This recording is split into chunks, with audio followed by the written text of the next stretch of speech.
الحمدللہ رب العالمین حمدن طیبا مبارکن۔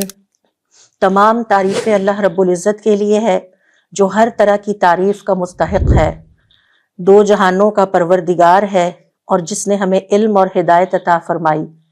اللہ تعالیٰ کی بے پایہ نعمتوں، اس کی رحمتوں اور اس کے فضل کے لیے ہمیں ہمیشہ اس کا شکر گزار رہنا چاہیے۔ اس کی بارگاہ میں دعا کرتے رہیں کہ ہمیں قرآن کریم کو سمجھنے، اس پر عمل کرنے اور اپنی زندگیوں میں اسے نافذ کرنے کی توفیق عطا فرمائے۔ آج کے اس سیشن میں ہم 27ویں سپارے کا مختصر مطالعہ کریں گے۔ 27واں سپارہ قرآن مجید کے آخری جزو میں شامل ہے۔ اس کا بنیادی محور اللہ تعالیٰ کی قدرت، آخرت کا اعلان، ماضی کے اقوام کی عبرت آموز مثالیں اور انسان کو اس کی ذمہ داریوں کی یاد دہانی کرانا ہے۔ یہ سپارہ ہمیں یاد دلاتا ہے کہ اللہ تعالیٰ کی قدرت اور اس کی نشانیوں کو دیکھ کر ہمیں اپنے ایمان کو مضبوط کرنا چاہیے، اپنی زندگی میں کثرت کے ساتھ عمل صالح کا اہتمام کرنا چاہیے۔ قرآن کریم کے موضوع کے ساتھ اس سپارے کا تعلق یہ ہے کہ یہ قرآن کریم کے بنیادی پیغام یعنی ہدایت، ایمان اور عمل صالح کی تکمیل کرتا ہے۔ اللہ تعالیٰ کی آیات میں غور و فکر کرنا، اللہ تعالیٰ کی نعمتوں کو پہچاننا تاکہ ہم اللہ تعالیٰ تک پہنچ سکیں، اور آخرت کی تیاری کرنا قرآن کے مجموعی پیغام ہی سے جڑا ہوا ہے۔ جہاں تک اس سپارے کے بنیادی تعارف کا تعلق ہے تو سپارے کا نام ہے قال فما خطبکم۔ پارے کا آغاز ہوتا ہے سورۃ الذاریات کے بقیہ حصے سے اور اس کا اختتام ہوتا ہے سورۃ الحدید کے ابتدائی حصے پر۔ پارے میں 7 صورتیں شامل ہیں، 30 آیتیں سورۃ الذاریات کی ہیں یعنی سورۃ الذاریات کا بقیہ حصہ، سورۃ الطور مکمل ہے، سورۃ النجم، سورۃ القمر، سورۃ الرحمن، سورۃ الواقعہ اور سورۃ الحدید بھی مکمل ہیں۔ اس کی اکثر آیات مکۃ المکرمہ میں نازل ہوئیں۔ آئیے دیکھتے ہیں کہ اس سپارے میں اللہ رب العزت نے ہمیں کیا پیغام دیا ہے اور اس کے بنیادی موضوعات کیا ہیں۔ سب سے پہلے جب ہم اس سپارے کا مطالعہ کرتے ہیں تو اللہ رب العزت نے تکذیب کرنے والوں کو اپنے عذاب کی دھمکی دی ہے اور قسم کھا کر یقین دلایا ہے کہ اللہ کا عذاب آ کر رہے گا۔ سورۃ الطور کے آغاز میں اللہ تعالیٰ یہ قسم کھاتے ہیں کہ جو لوگ حق کو جھٹلاتے ہیں یعنی اللہ تعالیٰ کے کلام کو جھٹلاتے ہیں اور ہدایت کے راستے کو اختیار نہیں کرتے، ان پر اللہ تعالیٰ کا عذاب یقیناً نازل ہو کر رہے گا اور قیامت کے دن کوئی طاقت انہیں اللہ تعالیٰ کی پکڑ سے بچا نہیں سکے گی۔ یہ وہ سخت ترین اور ہولناک دن ہوگا جس دن آسمان ہلنے لگے گا، پہاڑ ریزہ ریزہ ہو جائیں گے اور زمین زلزلے سے ہلا کر رکھ دی جائے گی۔ یہ آیات منکرین کو تنبیہ کرتی ہیں کہ دنیا کی کوئی طاقت اور دنیا کا کوئی غرور انہیں اللہ تعالیٰ کے عذاب سے بچا نہیں سکتا۔ اللہ رب العزت کا ارشاد ہے، بے شک تمہارے رب کا عذاب واقع ہو کر رہے گا، اس دن کوئی اسے ٹالنے والا نہیں ہوگا۔ لہٰذا ہمیں گناہوں اور نافرمانیوں سے ڈرنا چاہیے۔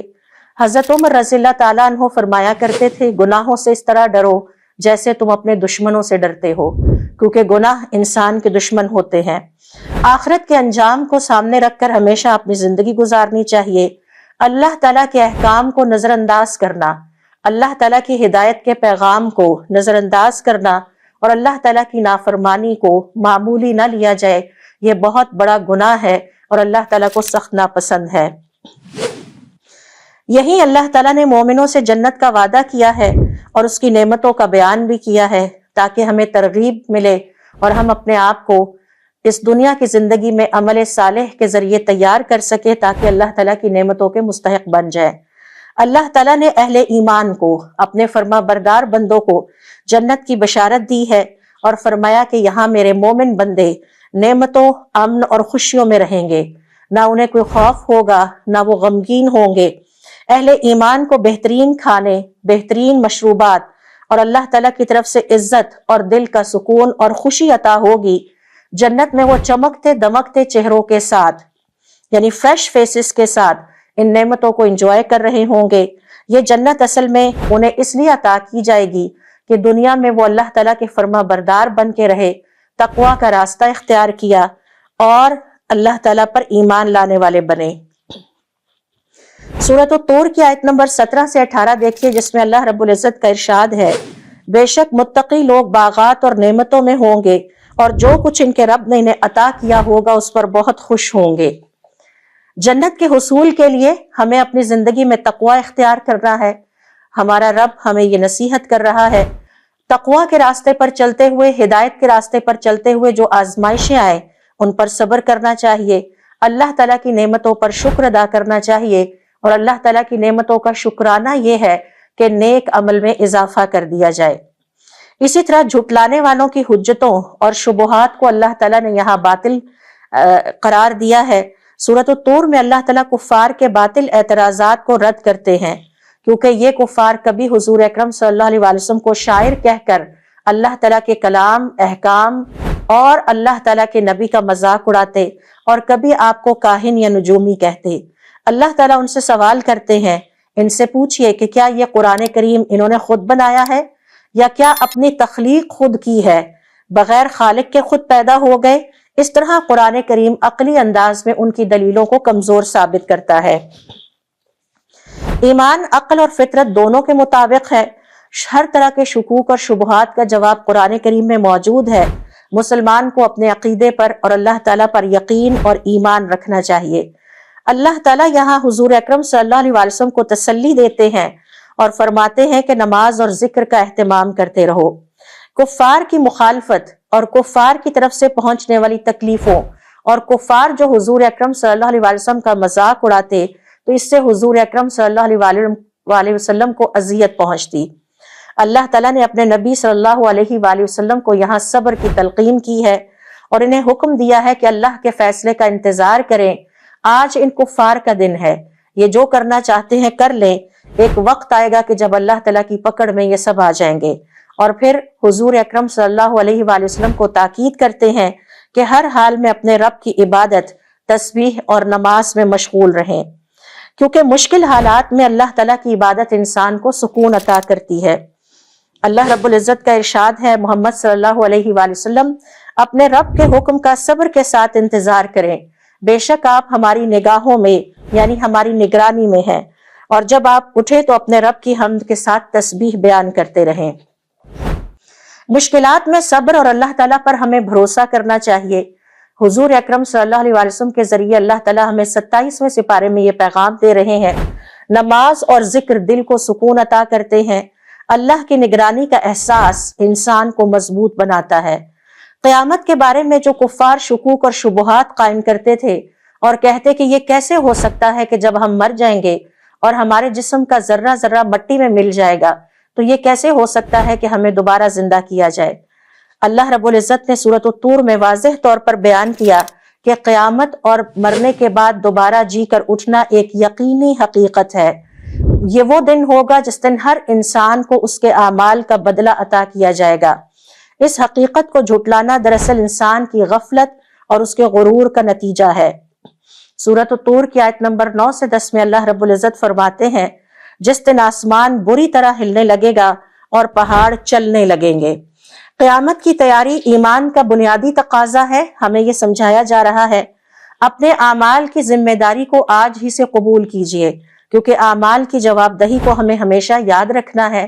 آج بھی ہم اپنے اعمال کے ذمہ دار ہیں، ہمارا کوئی اور ذمہ دار نہیں ہے، اور قبر میں بھی ہم ہی ذمہ دار ہوں گے، اور قیامت والے دن اللہ کے سامنے کھڑے ہو کے اپنے اعمال کی ذمہ داری بھی ہمیں ہی قبول کرنا ہوگی۔ دنیا کی زندگی عارضی ہے، اس کے فریب میں نہ آئے، اصل زندگی آخرت کی ہے، اس کے لیے تیاری کرتے رہے۔ سورۃ الطور میں اللہ رب العزت نے اہل ایمان کی ایک عظیم کامیابی کا ذکر کیا ہے، اور یہ ایمان والوں کے لیے ایک عظیم خوشخبری بھی ہے۔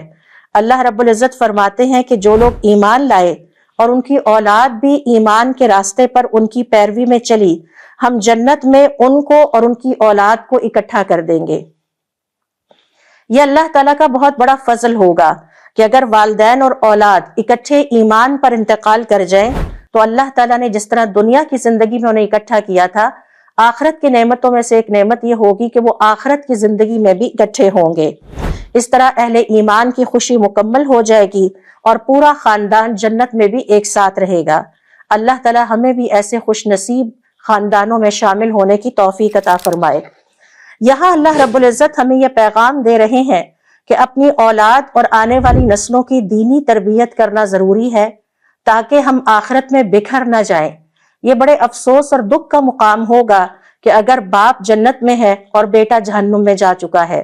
گھر میں ایمان اور تقوی کا ماحول قائم کرنا ہماری ذمہ داری ہے، اور بڑوں کو اس بات کی فکر کرنی چاہیے کہ وہ ہر موقع پر چھوٹے بچوں کو، اپنی ینگ جنریشن کو اویئرنیس دیتے رہیں۔ والدین اور اولاد دونوں کو جنت کے حصول کے لیے کوشش کرنی چاہیے۔ یہ اللہ تعالیٰ کا پیغام ہے اور حقیقت اور سچائی پر مبنی پیغام ہے۔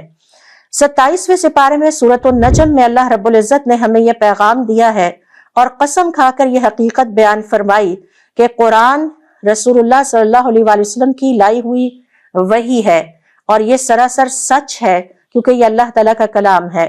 یہ کسی انسان کی گھڑی ہوئی بات نہیں ہے، اللہ تعالیٰ کی طرف سے نازل کردہ کلام ہے جس میں کوئی شک و شبہ نہیں ہونا چاہیے۔ اس سے معلوم ہوتا ہے کہ اسلام کی بنیاد اللہ تعالیٰ کے کلام پر ہے، وحی پر ہے، اور حضور اکرم صلی اللہ علیہ وسلم اللہ تعالیٰ کے پیغمبر اور سچے نمائندہ ہیں۔ اللہ رب العزت کا ارشاد ہے، قسم ہے ستارے کی جب وہ غروب ہوتا ہے، تمہارے ساتھی محمد صلی اللہ علیہ وآلہ وسلم نہ گمراہ ہوئے ہیں اور نہ بھٹکے ہیں۔ وہ اپنی خواہش سے کچھ نہیں کہتے، یہ تو صرف وہی کہتے ہیں جو ان کے رب کی طرف سے ان پر وحی کیا جاتا ہے۔ قرآن اللہ تعالیٰ کی سچی کتاب ہے، اس پر ہمیں کامل یقین ہونا چاہیے۔ اللہ تعالیٰ ہمیں یہاں یہ تاکید کر رہے ہیں، حضور اکرم صلی اللہ علیہ وسلم کی تعلیمات کو بغیر شک و شبہ کے قبول کر لیا جائے۔ دین میں اپنی رائے یا خواہش کو نہیں بلکہ وحی کو معیار بنایا جائے۔ ہمیں ہمیشہ اللہ تعالیٰ نے کیا فرمایا ہے اور حضور اکرم صلی اللہ علیہ وسلم نے کیا فرمایا ہے اس کو ترجیح دینی ہے۔ اللہ تعالیٰ کی طرف سے حضور اکرم صلی اللہ علیہ وسلم کی یہاں پر تعریف بیان کی گئی ہے۔ مثال کے طور پر اس صورت میں اللہ تعالیٰ نے حضور اکرم صلی اللہ علیہ وآلہ وسلم کی سچائی اور پاکیزگی کے مختلف پہلو ہمارے سامنے رکھے ہیں۔ آپ کے عقل کی پاکیزگی کی بات کی گئی، آپ کی زبان کی صداقت کی گواہی دی ہے اللہ تعالیٰ نے، آپ کے معلم حضرت جبرائیل علیہ السلام کی عظمت کو یہاں اللہ تعالیٰ نے بیان کیا ہے، دل اور بصارت کی سچائی دی ہے۔ یہ سب اس بات کی دلیل ہے کہ آپ صلی اللہ علیہ وآلہ وسلم ایک سچے رسول ہے۔ اللہ رب العزت کا ارشاد ہے، محمد کو سکھایا ہے بڑی قوت والے فرشتے نے جو بڑی طاقت والا ہے۔ دل نے اس چیز کو جھٹلایا نہیں جو اس نے دیکھی، نہ اس کی نظر بہکی اور نہ حد سے آگے بڑھی۔ لہٰذا ہمیں حضور اکرم صلی اللہ علیہ وآلہ وسلم کی سیرت پر مکمل اعتماد رکھنا چاہیے، اور حضور اکرم صلی اللہ علیہ وآلہ وسلم کے حوالے سے آج بھی اسلام کے دشمن جو شکوک اور شبہات پھیلاتے ہیں ان کی طرف توجہ نہیں دینی چاہیے۔ دین سیکھنے کے لیے مستند اور صحیح ذرائع اختیار کرنے چاہیے۔ ایمان میں شک و شبہات کی جگہ ہمیں یقین پیدا کرنا چاہیے۔ مشرکین کے عقائد کی حقیقت بھی اللہ تعالیٰ نے یہاں بیان فرمائی ہے کہ ان کے عقائد نہ تو علم اور نہ دلیل پر مبنی ہے، بلکہ ان کے اپنے گمان، اپنی خواہش نفس اور نفس پرستی اور آباء و اجداد کی اندھی تقلید پر مبنی ہے۔ کسی کام کو دین سمجھ کے صرف اس لیے کرنا کہ ہمارے آباء و اجداد بھی یہ کرتے آئے ہیں، یہ ان لاجیکل ہے۔ اصل بات یہ ہے کہ ہم نے دیکھنا یہ ہے کہ اللہ تعالیٰ نے کیا فرمایا اور حضور اکرم صلی اللہ علیہ وآلہ وسلم کا حکم کیا ہے۔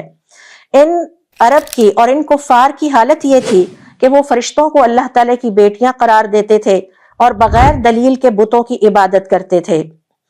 وہ صرف گمان اور نفس کی خواہشات کی پیروی کرتے ہیں۔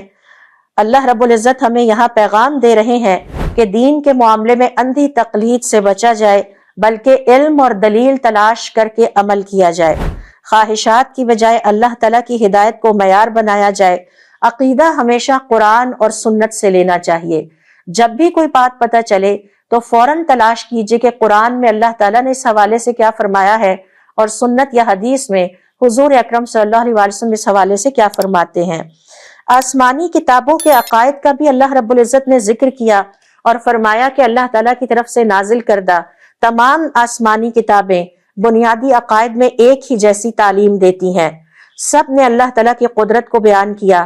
تمام آسمانی کتابیں اور تمام پیغمبروں نے قیامت کے بارے میں اپنی قوموں کو آگاہ کیا، اپنے اعمال کی ذمہ داری قبول کرنے کی تاکید کی، حساب اور جزا اور سزا کا ذکر کیا۔ یہ اصول ہر نبی، ہر دور اور ہر کتاب میں مشترک رہے ہیں۔ اللہ رب العزت کا ارشاد ہے، کوئی بوجھ اٹھانے والا اس دن دوسرے کا بوجھ نہیں اٹھائے گا، انسان کو وہی ملا ہوگا جو اس نے دنیا کی زندگی میں کیا، لہٰذا ہر انسان اپنے اعمال کا خود ذمہ دار ہے۔ یہ 27ویں سپارے میں اللہ تعالیٰ کا ہمارے لیے پیغام ہے۔ آخرت کی کامیابی کے لیے دنیا میں محنت کرنی ہوگی، اور یہ محنت ایمان، ہدایت، تقوی اور اللہ تعالیٰ کی فرما برداری اور عمل صالح ہے۔ قیامت اور حساب پر یقین زندگی کو سنوار دیتا ہے۔ یہاں اللہ تعالیٰ نے تخلیق کائنات کی حکمت کو بھی بیان فرمایا ہے کہ اس کائنات کا پیدا کرنا اور انسان کی تخلیق محض کھیل تماشا نہیں ہے۔ اللہ تعالیٰ نے اس زمین اور آسمان کو بے مقصد پیدا نہیں کیا۔ یہ جو کائنات کی بساط بچھائی گئی ہے اور مجھے اور آپ ہم دونوں کی یہاں تخلیق کی گئی ہے، اس کے پیچھے ایک عظیم مقصد ہے۔ اس کا مقصد انسان کی آزمائش اور اعمال کے مطابق اسے جزا اور سزا دینا ہے۔ اللہ رب العزت کا ارشاد ہے، آسمانوں اور زمین میں جو کچھ ہے سب کچھ اللہ کا ہے، تاکہ وہ برائی کرنے والوں کو ان کے اعمال کی سزا دے۔ لہٰذا یہ دنیا امتحان کی جگہ ہے، مستقل قیام کی جگہ کسی کے لیے نہیں ہے۔ ہر عمل کا ہمیں حساب دینا ہوگا، خواہ وہ ذرہ برابر نیک عمل ہے یا برا عمل ہے۔ انسان کو اپنی زندگی کا مقصد پہچاننا چاہیے۔ کھیل تماشے میں یہ زندگی نہ گزاری جائے، اسے سنجیدگی سے لیا جائے۔ سابقہ قوموں کی ہلاکت سے ہمیں عبرت حاصل کرنے کی تاکید اللہ رب العزت نے یہاں پر کی ہے، اور سابقہ قوموں کا تذکرہ کیا ہے، جیسے قوم عاد، قوم سمود اور قوم نوح کا ذکر کیا۔ انہوں نے اپنے انبیاء کو جھٹلایا، لہٰذا آج ہمارے پاس حضور اکرم صلی اللہ علیہ وسلم کو جھٹلانے یا ان کے احکام کی نافرمانی کرنے یا انہیں معمولی سمجھ کر نظر انداز کرنے کی کوئی گنجائش نہیں۔ جس نے بھی ایسا کیا تو وہ ماضی میں بھی اللہ تعالیٰ کے عذاب کا شکار ہوا، اور آگے قیامت تک بھی جو اس پیٹرن کو اختیار کرے گا وہ اسی طرح کی تباہی سے دوچار ہوگا۔ اللہ رب العزت کا ارشاد ہے، اور اسی نے پہلی عاد کو ہلاک کیا اور سمود کو بھی، اور پھر کسی کو باقی نہیں چھوڑا۔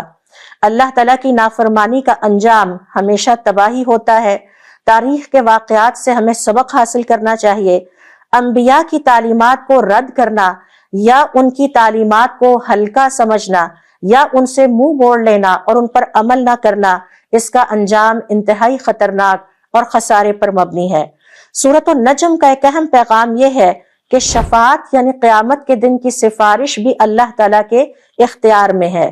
کوئی شخص اس دھوکے میں نہ آئے کہ قیامت والے دن اسے کوئی سفارش مل جائے گی اور وہ بچ جائے گا۔ ہر سفارش اللہ تعالیٰ کی مرضی پر ہے کہ اللہ تعالیٰ اسے قبول فرماتے ہیں یا نہیں۔ اللہ رب العزت کا ارشاد ہے، آسمانوں میں کتنے ہی فرشتے ہیں جن کی سفارش کچھ فائدہ نہیں دیتی مگر اس کے بعد کہ اللہ تعالیٰ اجازت دے، لہٰذا شفاعت اللہ کی اجازت سے ہوگی۔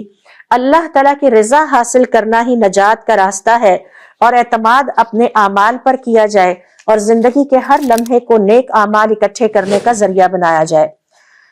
27ویں سپارے میں سورۃ القمر میں اللہ تعالیٰ نے آیات کی تصدیق اور انکار کرنے والوں کا ایک دفعہ پھر انجام بیان کیا ہے۔ سورۃ القمر کی ابتدا اس واقعے سے ہوتی ہے جب اللہ کے حکم سے انشقاق القمر کے واقعہ رونما ہوا۔ اللہ تعالیٰ نے یہ واقعہ ظاہر فرمایا اور بیان کیا کہ جو لوگ اب اس نشانی کو جھٹلائیں گے جو کہ حضور اکرم صلی اللہ علیہ وسلم کا معجزہ تھا، ان کے لیے سبق اور عذاب موجود ہے۔ یہ صورت یہ بھی واضح کرتی ہے کہ اللہ تعالیٰ کی قدرت اور اس کی نشانیاں انسانی عقل سے بالا ہیں۔ اللہ تعالیٰ کی زبردست قدرت کو ہماری محدود عقل سمجھ نہیں سکتی۔ یہاں اللہ تعالیٰ نے ان سابقہ چند اقوام کا ذکر کیا ہے جنہوں نے اللہ کے کلام کو جھٹلایا اور اپنے انبیاء کے احکام کی پرواہ نہیں کی۔ حضرت نوح علیہ السلام کی قوم اللہ تعالیٰ کے پیغمبروں کی مخالفت کرتی رہی اور طوفان میں ملیا میٹ ہو کر رہ گئی۔ قوم عاد اور سمود اپنے تکبر کی وجہ سے عذاب میں گرفتار ہوئے اور آج اس روئے زمین پر ان کے صرف نشانات باقی ہیں۔ قوم فرعون اور اس کے لشکر اللہ کی آیات کو جھٹلانے کی وجہ سے پانی میں غرق ہو گئے اور آج تک اللہ تعالیٰ نے انہیں عبرت کا نشان بنا رکھا ہے۔ اللہ کی آیات کو چھوٹا یا کم سمجھنا یا ان کو اہمیت نہ دینا انسان کے لیے نقصان دہ ہے اور آخرت کے خسارے پر مبنی ہے۔ نشانات اور معجزات اللہ کی قدرت کا ثبوت ہے، ان پر ایمان لازمی لائیں۔ آج اگر فرعون کی لاش باقی ہے تو اس میں ہمارے لیے ایک بہت بڑا سبق ہے کہ اللہ رب العزت کی نافرمانی کرنے والے ہمیشہ ذلت اور رسوائی اور ہلاکت اور تباہی سے دوچار ہوئے۔ اب یہ ہمارے اوپر ہے کہ ہم عزت کا راستہ اختیار کرتے ہیں یا ذلت کا راستہ اختیار کرتے ہیں۔ نافرمانی اور تکذیب کا انجام ہمیشہ عبرت ناک ہوا ہے۔ سابقہ تکذیب کرنے والی قوموں کی عبرت آموز کہانیاں اللہ رب العزت ایک دفعہ پھر سورۃ القمر میں بیان فرماتے ہیں۔ قوم سمود حضرت صالح علیہ السلام کے پیغام کو جھٹلانے والی قوم تھی۔ اونٹنی کے معجزے کے باوجود ان پر اللہ تعالیٰ کا عذاب نازل ہوا۔ قوم ہود حضرت ہود علیہ السلام کے پیغام کی مخالفت کی، ہوا کے طوفان سے نابود ہوئے۔ قوم لوط شرک اور فحاشی کی وجہ سے زمین اور آسمان سے عذاب ان پر ٹوٹ پڑا۔ نوٹ کیجئے کہ زمین سے بھی عذاب آیا اور آسمان سے بھی، یعنی وہ دوہرے عذاب کی اپنے فحاشی کی وجہ سے دوچار ہوئے۔ ماضی کی تاریخ ہمیں سبق سکھاتی ہے۔ اللہ تعالیٰ یہ پیغام دیتے ہیں کہ اللہ تعالیٰ کے کلام کی تکذیب کرنا، اللہ تعالیٰ کے کلام کو نظر انداز کرنا، اللہ تعالیٰ کے احکام کو اپنی زندگی میں پریکٹس نہ کرنا، اس کے نتائج انتہائی خطرناک ہیں۔ یہ عبرت آموز کہانیاں ہمیں اس لیے سنائی جا رہی ہیں تاکہ ہمارا ایمان مضبوط ہو اور ہم آج سنبھل جائیں اور وقت پہ اپنے آپ کو برائی سے بچا لیں۔ معاشرتی اور اخلاقی بدعنوانیوں سے بچنا ضروری ہے کیونکہ یہ اللہ تعالیٰ کی نافرمانیاں ہیں اور کبیرہ گناہ ہیں۔ دعا اور اللہ کی مدد کا انحصار بھی اس سپارے میں ہمیں سکھایا جا رہا ہے۔ مومن کا اہم ہتھیار دعا بتایا گیا ہے۔ دعا فقیرانہ حالت میں اللہ تعالیٰ کی طرف عاجزی کے ساتھ رجوع کا نام ہے۔ مسلمان جب اللہ تعالیٰ سے دعا کرتا ہے تو اس دعا میں عاجزی اور اللہ تعالیٰ کی قوت پر ایمان اور اللہ تعالیٰ پر اعتماد کا اظہار ہوتا ہے۔ ہر مشکل میں دعا مومن کا مضبوط ہتھیار ہے۔ یہ دنیا کی جو زندگی ہے یہ ایک معرکہ ہے اور اس میں مسلمان کا ہتھیار صرف اور صرف دعا ہے۔ عاجزی اور توکل جو دعا میں ظاہر ہوتی ہے یہ انسان کو اللہ تعالیٰ کے قریب کرتی ہے۔ زندگی کے ہر امتحان میں دعا سے سکون اور حل تلاش کرنے کی کوشش کی جائے، یہ اللہ تعالیٰ کا پیغام ہے ہمارے لیے 27ویں سپارے میں۔ سورۃ القمر میں اللہ تعالیٰ نے قرآن کریم کی عظمت کو بیان کیا ہے۔ یہ تمام رسولوں کے پیغام سے بھی، یعنی جو تمام رسول اپنے اپنے دور میں اللہ تعالیٰ کا پیغام لے کر آئے اس سے بھی زیادہ بالا تر ہے، اور اللہ تعالیٰ نے جو اپنے پیغمبروں کو نشانیاں عطا کی تھیں ان میں سب سے بڑی نشانی قرآن کریم ہے۔ سوال یہ پیدا ہوتا ہے کہ کیا آج میرے اور آپ کے پاس اتنا وقت ہے کہ ہم قرآن کریم کو سمجھیں، اس کو سیکھیں اور اس کو جینے کی کوشش کریں۔ سورت کے آخر میں اللہ تعالیٰ فرماتے ہیں وَلَقَدْ يَسَّرْنَا الْقُرْآنَ لِلذِّكْرِ فَهَلْ مِن مُدَّكِرٍ، یعنی قرآن کریم کو یاد کرنے، اس پر غور و فکر کرنے اور سبق لینے کے لیے اللہ تعالیٰ نے اس کو آسان کر دیا ہے۔ کیا میں نے اور آپ نے کبھی اس آسانی کو محسوس کیا؟ قرآن کریم کی تلاوت اور اس پر غور و فکر کرنا ہر مومن پر فرض ہے۔ یہ اللہ تعالیٰ کا سورۃ القمر میں پیغام ہے۔ قرآن میں سبق اور ہدایت موجود ہے جو زندگی کے مسائل حل کرتا ہے۔ قرآن کو زندہ رکھنا، اس کی تعلیم پر عمل کرنا ہماری زندگی کا بنیادی مقصد ہونا چاہیے۔ یہ اللہ تعالیٰ کا ہم سے 27ویں سپارے میں مطالبہ ہے۔ سورۃ الرحمن بھی 27ویں سپارے میں آتی ہے۔ اس میں سب سے پہلا موضوع ہے کہ اللہ تعالیٰ کے بندوں کو ایمان کی اللہ تعالیٰ نے دعوت دی ہے اور اپنی نعمتوں کا بار بار ذکر کر کے انسان سے سوال کیا ہے کیا وہ اس کے باوجود اپنے خالق کو نہیں پہچانتا، وہ اپنے خالق کو راضی نہیں کرنا چاہتا۔ اللہ تعالیٰ نے انسانوں اور جنات کو بار بار اپنی نعمتوں کی یاد دہانی کرائی اور ایمان لانے کی یہاں دعوت دی ہے۔ اللہ تعالیٰ کی تمام مخلوقات پر اللہ تعالیٰ کی بہت ساری نعمتیں ہیں۔ ہم اللہ تعالیٰ کی نعمتوں میں ڈوبے ہوئے ہیں۔ انسانوں اور جنات دونوں کے لیے یہ نعمتیں دنیا اور آخرت میں خوشحالی کا باعث ہیں۔ اس میں یہ بھی بتایا گیا ہے کہ ایمان اور شکر گزاری کے جذبات ہمارے اندر پیدا ہونے چاہیے ان نعمتوں کو انجوائے کر کے۔ اور یہ شکر گزاری کیا ہے؟ نیک عمل کرنا، اور اسی سے انسان کو حقیقی سکون مل سکتا ہے۔ اللہ رب العزت کا ارشاد ہے الرحمن علم القرآن، وہ رحمان جس نے انسان کو قرآن سکھایا۔ خلق الانسان، اس نے انسان کو پیدا کیا۔ اللہ کی نعمتوں کو یاد رکھنے سے ایمان میں اضافہ ہوتا ہے۔ ہر نعمت کا شکر ادا کرنا، اس سے ہمیں روحانی ترقی اور اسپرچول گروتھ ملتی ہے۔ دنیا میں کامیابی ایمان کے بغیر مکمل نہیں ہے۔ اللہ رب العزت نے زمین پر جو نعمتیں ہم انسانوں کو عطا کی ہیں سورۃ الرحمن میں دوہرا کے بار بار تکرار کے ساتھ ان کا ذکر کیا کہ اللہ تعالیٰ نے زمین کو انسان کے رہنے کے لیے سازگار بنایا، اس میں زرخیز زمین، پانی اور پھل اور درخت اور قدرتی وسائل شامل کیے۔ یہ نعمتیں انسان کی زندگی میں سکون، خوراک اور رہائش فراہم کرتی ہیں۔ زمین پر اللہ کی نعمتوں کا ذکر سورت میں بار بار آتا ہے تاکہ انسان شکر گزار ہو، ایمان کی راہ اپنائے، اللہ رب العزت کے قریب ہو جائے اور ان نعمتوں کو ضائع نہ کرے۔ اللہ رب العزت کا ارشاد ہے کہ زمین کی نعمتیں تمہیں اللہ کی یاد نہیں دلاتی، ان وسائل اور نعمتوں کو ضائع نہ کیا جائے۔ سوال یہ پیدا ہوتا ہے نعمتوں کے ضیاع کا کیا مطلب ہے؟ ہر نعمت کو اللہ تعالیٰ کی نافرمانی میں استعمال کرنا نعمت کو ضائع کر دیتا ہے، ہر نعمت کو اللہ تعالیٰ کی فرما برداری میں استعمال کرنا نعمت کی بقا اور اس میں برکت کا باعث بنتا ہے۔ نعمتوں کا شکر ادا کریں، دوسروں کے ساتھ ان کا فائدہ بانٹیں، یعنی جو کچھ ہمیں اللہ تعالیٰ نے عطا کیا ہے اسے دوسروں کے ساتھ شیئر کریں۔ اگر اللہ تعالیٰ نے ہمیں علم عطا کیا ہے تو علم کو شیئر کیا جائے، مال عطا کیا ہے تو مال کو شیئر کیا جائے۔ نیکی اور عبادت کو اپنی زندگی کا پریفرنس بنا لیں تاکہ آخرت میں اعلیٰ سے اعلیٰ جنت کے درجات حاصل کریں۔ علم اور عقل کو اللہ کی عبادت میں استعمال کریں، علم اور عقل کو اللہ کی نافرمانی کے لیے استعمال نہ کریں۔ غرور اور تکبر سے بچیں اور اس دنیا میں ان نعمتوں کی وجہ سے اس دنیا کے فریب میں آ کے اپنے رب کو ناراض نہ کریں۔ 27ویں سپارے کی سورۃ الواقعہ کے موضوعات کچھ اس طرح سے ہیں کہ اللہ تعالیٰ نے قیامت کے روز انسانوں کے درجے بیان کیے ہیں۔ سورۃ الواقعہ میں اللہ رب العزت بیان کرتے ہیں کہ قیامت والے دن انسانوں کے 3 درجے یا کیٹیگریز ہوں گی ان کے اعمال کے مطابق۔ المقربون، اللہ تعالیٰ کے قریب لوگ، اصحاب الیمینی، دائیں ہاتھ والے جو اللہ کے دائیں ہاتھ پہ ہوں گے، اصحاب الشمالی، بائیں ہاتھ والے، اور ہر گروہ کے درجات اور ان کی نجات یا عذاب کے حالات کو اللہ تعالیٰ نے تفصیل سے بیان کیا ہے تاکہ آج بھی ہم سنبھل جائیں اور اپنی زندگی میں اعمال صالحہ اور نیک اعمال کی طرف توجہ کریں۔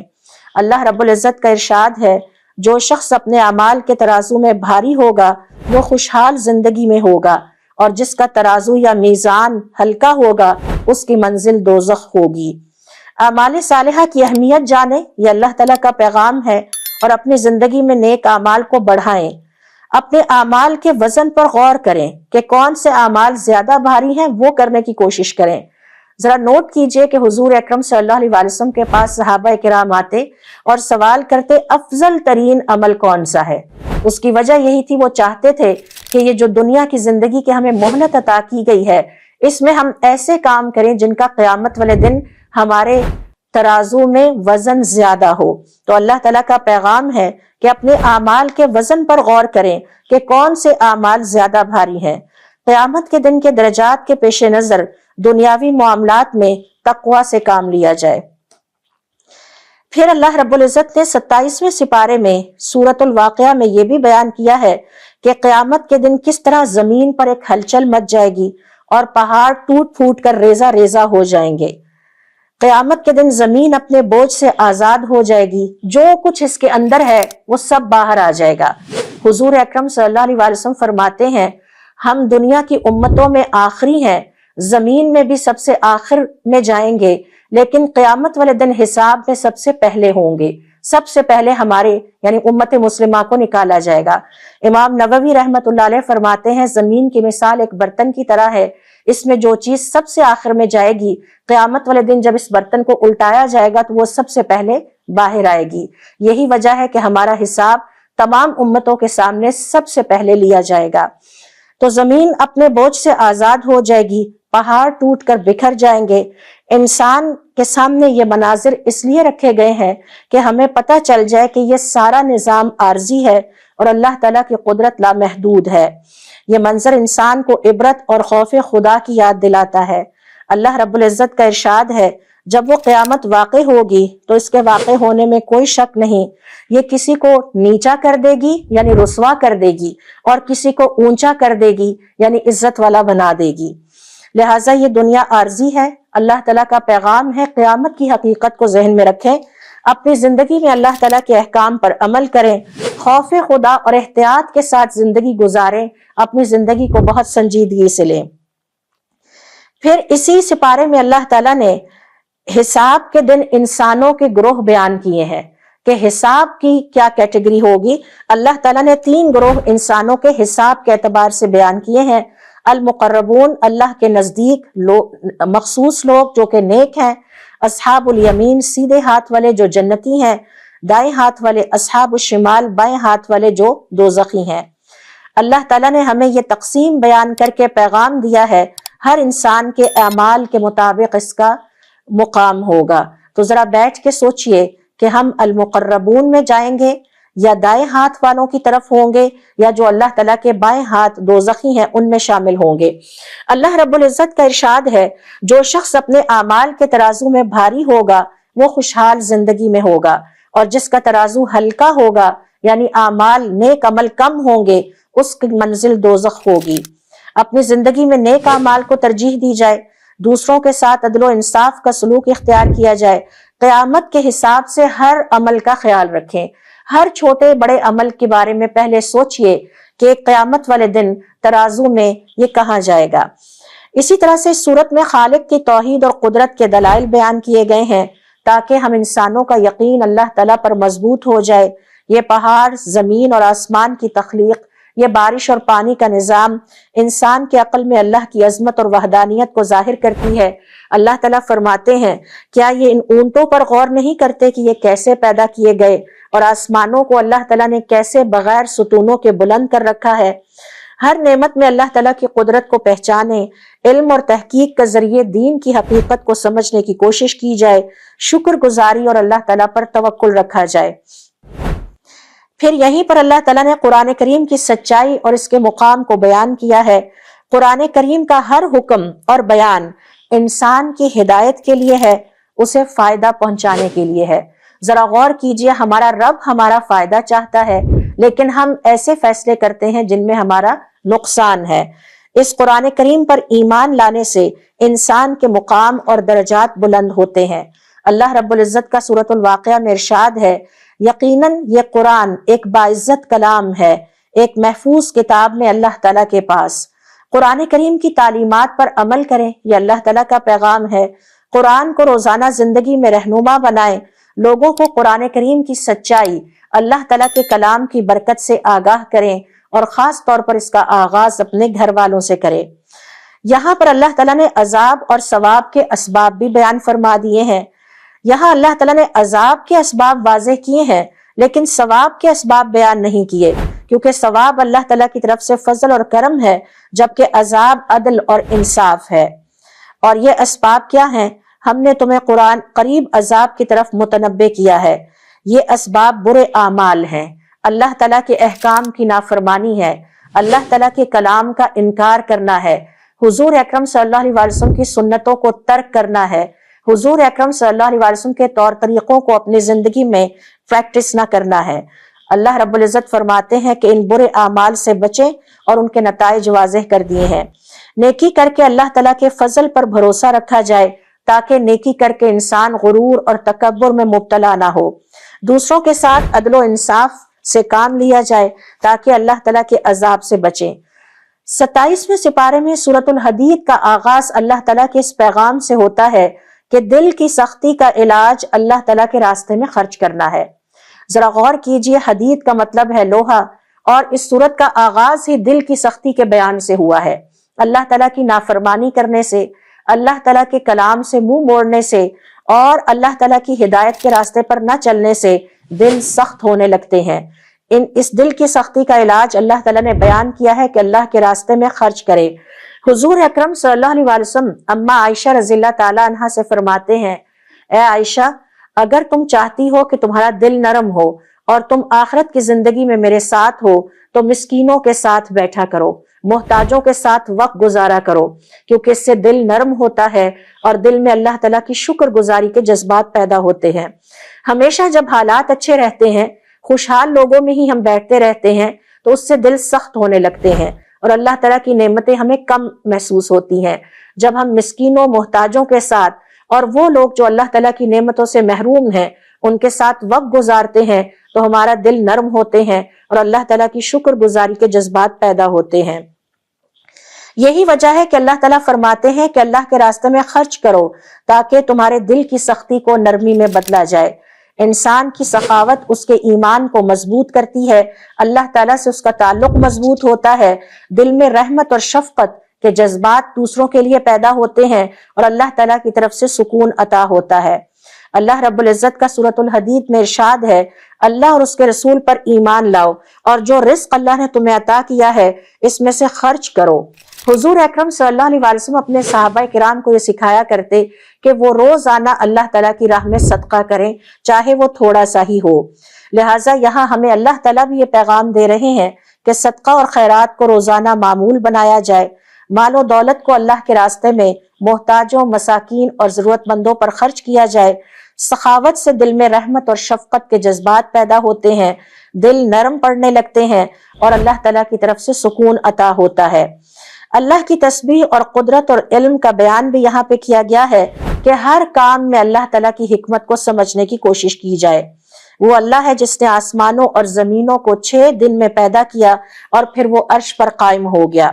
روزانہ اللہ تعالیٰ کی تسبیح کی عادت ڈالی جائے، اللہ تعالیٰ کی قدرت پر غور کرنے کے لیے وقت نکالیں، اس سے اللہ تعالیٰ پر ایمان اور یقین مضبوط ہوتا ہے۔ یہ جو مال اللہ تعالیٰ نے ہمیں عطا کیا ہے اور انسان کے بہکنے کا ایک بہت بڑا سبب یہ مال ہوتا ہے، یہاں اللہ تعالیٰ نے خاص طور پر اس کا ذکر کیا ہے کہ اے انسان، تم اس مال کے مالک نہیں، اس کا مالک اللہ ہے، تم اللہ تعالیٰ کے نائب یعنی ڈیپٹی ہو۔ لہٰذا مال کو اللہ تعالیٰ کی مرضی اور احکام کے مطابق استعمال کرنا ہر مسلمان پر فرض ہے۔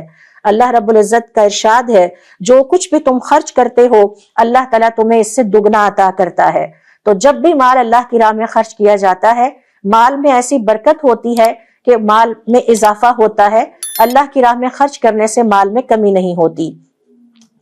مال اللہ تعالیٰ کی نعمت ہے، لیکن اللہ تعالیٰ کی طرف سے ایک بہت بڑی آزمائش بھی ہے، لہٰذا یہاں پر خاص طور پر اس کا ذکر کیا گیا۔ آپ صلی اللہ علیہ وسلم فرماتے ہیں، ہر امت کا ایک بت ہے اور میری امت کا بت مال ہوگا، یعنی میری امت کی آزمائش مال سے کی جائے گی۔ فضول خرچی اور اسراف سے بچیں، مال کو اللہ تعالیٰ کی نافرمانی پر خرچ نہ کریں۔ مثال کے طور پر فحاشی، بے حیائی، عریانی کے کاموں میں مال خرچ کرنا مال کی نعمت کی ناشکری ہے۔ اس کے مقابلے میں نیکی کے کاموں پر مال کو خرچ کرنا، مسجدوں کی تعمیر کرانا، یتیم خانے بنوانا، ہر وہ نیکی کا کام جو اللہ کو پسند ہے، جب اس پر مال خرچ کیا جاتا ہے تو یہ مال کی اللہ رب العزت کے حق میں مال کے ذریعے سے شکر گزاری ہے۔ لہٰذا مال کو انسانیت اور خیرات کے کاموں میں استعمال کریں، یہ اللہ تعالیٰ کا 27ویں سپارے میں ہمارے لیے پیغام ہے۔ اللہ رب العزت یہاں مومنوں کو یاد دلاتے ہیں کہ انہوں نے اللہ تعالیٰ کے ساتھ لا الہ الا اللہ کہہ کر ایک وعدہ کیا ہے، اس وعدے اور عہد کی پاسداری اب ان پر فرض ہے۔ اللہ تعالیٰ فرماتے ہیں، اپنے عہد کے پابند رہنا۔ میں نے اور آپ نے اللہ تعالیٰ کے ساتھ ایک وعدہ کر رکھا ہے، اللہ تعالیٰ اس وعدے کی ہمیں یاد دلا رہے ہیں۔ اوفوا بالعہد انفسکم، اب اپنے وعدے کو پورا کرنا۔ اگر لا الہ الا اللہ کہا ہے اور زبان سے یہ کہا ہے کہ میرا معبود صرف اللہ کا ہے، اللہ ہی ہے، تو اب اس دنیا میں صرف اور صرف اللہ کی عبادت کرنا، اللہ کے علاوہ کسی اور کی عبادت نہ کرنا، مال کی عبادت نہ کرنا، اپنے نفس کی عبادت نہ کرنا، بلکہ صرف اللہ کے بندے بن کر رہنا۔ فتح سے پہلے اور بعد میں مسلمانوں کو خرچ کرنے کی تاکید کی جا رہی ہے، جس سے ہم یہ سبق سیکھتے ہیں کہ مشکل سے مشکل حالات بھی آ جائیں تو اس میں خرچ کرتے رہے، اس سے ایمان کی حفاظت ہوتی ہے اور یہ اللہ تعالیٰ کے ایمان پر دلیل ہے۔ وقت سے پہلے تیاری برکت لاتی ہے، لہٰذا جب اچھا وقت ہو تب بھی خرچ کریں اور جب مشکل وقت آ جائے تب بھی اللہ کی راہ میں خرچ کریں، اللہ تعالیٰ اس مشکل کو دور کرے گا۔ منافقین اور ہچکچاہٹ کرنے والوں کا حال بھی بیان کیا گیا ہے۔ ہمیں اپنے ایمان میں کلیئر ہیڈڈ ہونا چاہیے۔ کسی قسم کے تذبذب کا مظاہرہ کرنا، ریلکٹنٹ ہونا، یہ کمزوری ہے اور ایمان میں کمزوری کی نشانی ہے۔ اور ریلکٹنٹ ہونے کا مطلب کیا ہے کہ کبھی تو ہم مومن بن جائیں اور کبھی ایمان کا راستہ ترک کر دیں۔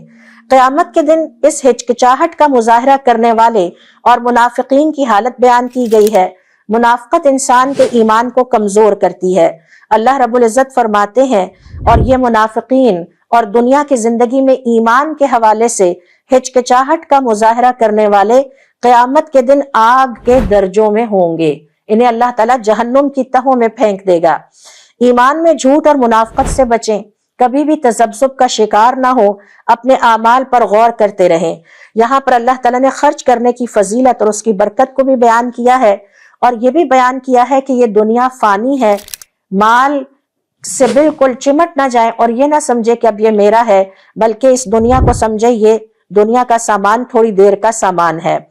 قضاء اور قدر پر یعنی تقدیر پر ایمان لانے کی ہدایت کی گئی ہے۔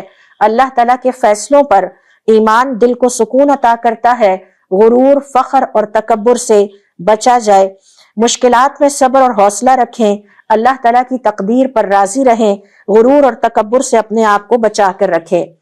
پیغمبروں اور کتابوں کا ذکر کیا گیا ہے کہ پیغمبروں اور کتابوں کا مقصد اللہ تعالیٰ کا پیغام انسانیت تک پہنچانا ہے، انہیں حق کی راہ دکھانا ہے، ہدایت کی راہ دکھانا ہے۔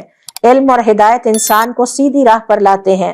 اللہ رب العزت کا ارشاد ہے، ہم نے اپنے رسول بھیجے اور ان کے ساتھ کتاب نازل کی تاکہ عدل قائم ہو اور ہدایت کا راستہ واضح ہو۔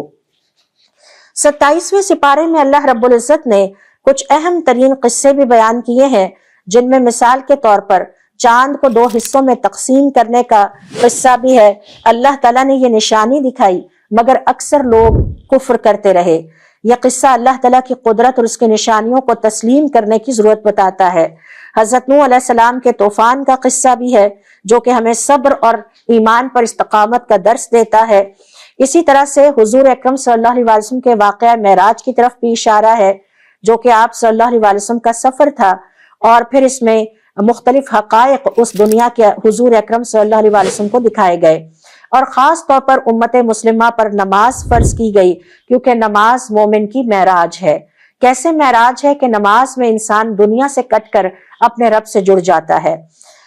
اور پھر اس قوم کا قصہ بھی بیان کیا جنہوں نے اونٹنی کو کاٹ ڈالا، یہ اللہ تعالیٰ کے احکام کی نافرمانی کرتے رہے اور اللہ تعالیٰ کے معجزے پر ہاتھ اٹھایا اور اونٹنی کو قتل کر دیا۔